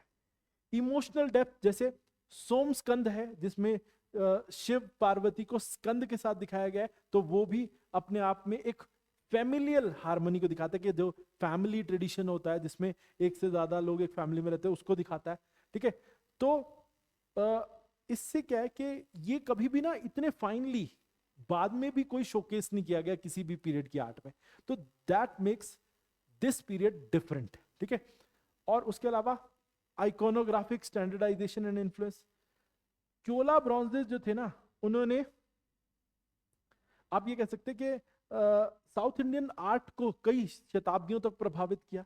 Example, Venugopal Krishna with flute जो बाद में बनाए गए विजयनगर के समय में, नायक स्कल्पचर्स, लेकिन उन सब में भी ना वो एलिगेंस नहीं थी। अब यहाँ पे मैं एक कंपैरिजन कर दे रहा हूँ बाद के पीरियड के चोला ब्रॉन्ज स्कल्पचर का दूसरे ब्रॉन्ज स्कल्पचर से। ठीक है, तो विजयनगर और नायक पीरियड में भी स्कल्पचर बनाए गए ब्रॉन्ज के, but they are not as refined, they have no such spiritual depth. वो सब जो है वो चोला एलिगेंस उसमें मिसिंग था। ठीक है, और लेटर पीरियड्स में, चोला पीरियड के बाद, क्योंकि पेट्रनेज नहीं मिला उस तरीके का, सिर्फ विजयनगर नायक से जरूर, विजयनगर और लेटर नायक रूलर्स से जरूर मिला, उसके बाद तो बिल्कुल ही इस तरीके पेट्रनेज नहीं मिला, तो इसलिए टेक्निकल स्किल्स और एक्सप्रेसिव वर्क्स पे काम नहीं किया जा सका। ठीक है, ठीक है, विजयनगर ब्रॉन्जेस एलैबोरेट हैं but they appear to be rigid. उनकी बॉडी फ्लेक्सिबिलिटी, स्पिरिचुअल डेप्थ जो है उसमें कम दिखती है, फ्लूइडिटी कम दिखती है, तो इसकी वजह से हम कह सकते हैं ट्रूली कंक्लूजन में सिंपली कि Chola bronzes remain unmatched till date. ठीक है, क्योंकि due to their perfect fusion of art, science and spirituality. Later period, despite their effort, could not replicate what Chola bronzes achieved. वो नहीं कर पाए, चाहे सोफिस्टिकेशन हो, चाहे इमोशनल रेजोनेंस हो, वो सब अचीव नहीं कर पाए। ठीक है, तो इस तरीके से आप कंक्लूड कर सकते हैं। ठीक है, अब ये रहे आपके प्रैक्टिस क्वेश्चंस। ठीक है, यहां पर देखो, ये 5 क्वेश्चन है और इनको आप प्रैक्टिस कर सकते हैं। ये पांचों क्वेश्चंस जो हैं, जैसा मैंने आपको बताया था कि आप इनके आंसर्स को लिखकर हमारे पोर्टल पे अपलोड कर सकते हैं। पोर्टल में जो जैसे आप अपलोड करेंगे, क्योंकि उसका लिंक कहाँ मिलेगा आपको, इसी ये जो YouTube वीडियो है उसके नीचे एक लिंक मिलेगा, वहां पर आप रजिस्टर करें, हमारे पोर्टल पे चले जाएंगे, वहां पर आप अपने आंसर्स अपलोड कर सकते हैं। हमारी टीम उनको रिव्यू करेगी, आपको फीडबैक देगी और उसके जरिए आप अपनी आंसर राइटिंग इंप्रूव कर सकते हैं। चाहे तो आप इन प्रैक्टिस क्वेश्चंस को हमारे ऑफलाइन सेंटर्स पर आकर भी लिख सकते हैं, जो हमारा संजौली और चंडीगढ़ में है, और संजौली, शिमला एंड चंडीगढ़। तो मैं प्रॉपर एड्रेस भी बता देता हूँ। अगर आपको शिमला वाले एड्रेस पे आना है तो शिमला वाला एड्रेस हमारा है संजौली, शिमला, वहां आ सकते हैं। और ये जो सनातन धर्म बिल्डिंग है, हेरिटेज बिल्डिंग, उसके अंदर हमारा ये कॉम्प्लेक्स है। और दूसरा चंडीगढ़ वाला जो हमारा एड्रेस है वो सेक्टर 25D में है, वो हमारा पंजाब केसरी बिल्डिंग के ऊपर। तो वहां पर आकर भी आप अपने आंसर्स को लिख सकते हैं और हमारी टीम आपको यहाँ पर गाइड भी करेगी। आपकी जो इश्यूज हैं, जो प्रॉब्लम्स हैं आपकी आंसर राइटिंग में, उनको रेक्टिफाई हम करेंगे और आपको वैल्यूएबल इनपुट्स भी देंगे। तो आज के लिए इतना ही, फिर मिलेंगे आपसे। जय भारत, जय हिंद।